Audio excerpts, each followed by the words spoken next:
Imagine you're Ringo Starr lying in a hospital bed only a few months into the Beatles becoming the biggest band in the world.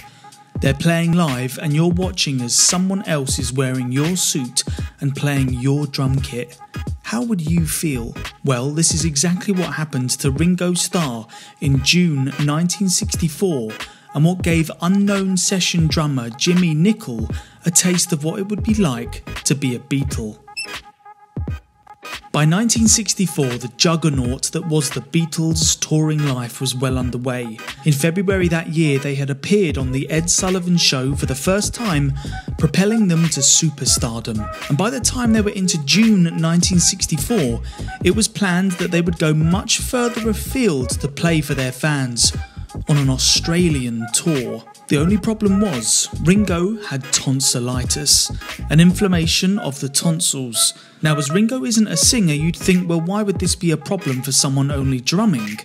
Well, in pretty much all cases, tonsillitis comes with severe fever and needs immediate treatment. So it was pretty clear Ringo wouldn't be able to make the early part of the tour this time around. So drastic rethinking had to be made by the Beatles' manager Brian Epstein and record producer George Martin. They had to find a new drummer. George Martin suggested a drummer he knew at the time called Jimmy Nicol.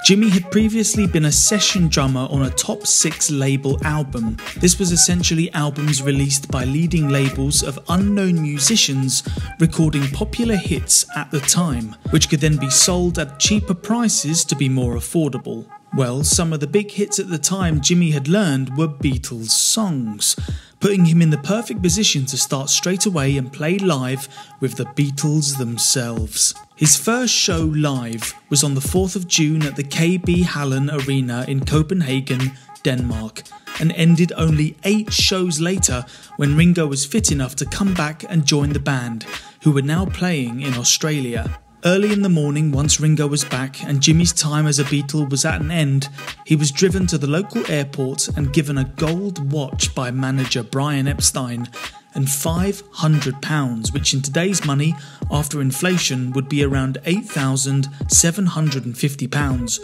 One of the lasting images of the end of Jimmy Nicol's time as a Beatle is this image, at the airport in peace and quiet, on his way back to normal life.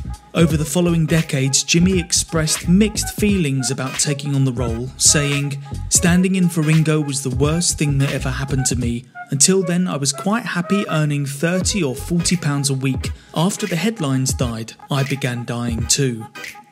Knowing you'd only get to do it for a short amount of time, would you have also stepped in to be a Beatle for 2 weeks? Leave a comment down below if you would have done the same as Jimmy. That's all for today's video, guys. Thanks for watching and I'll see you soon for another video.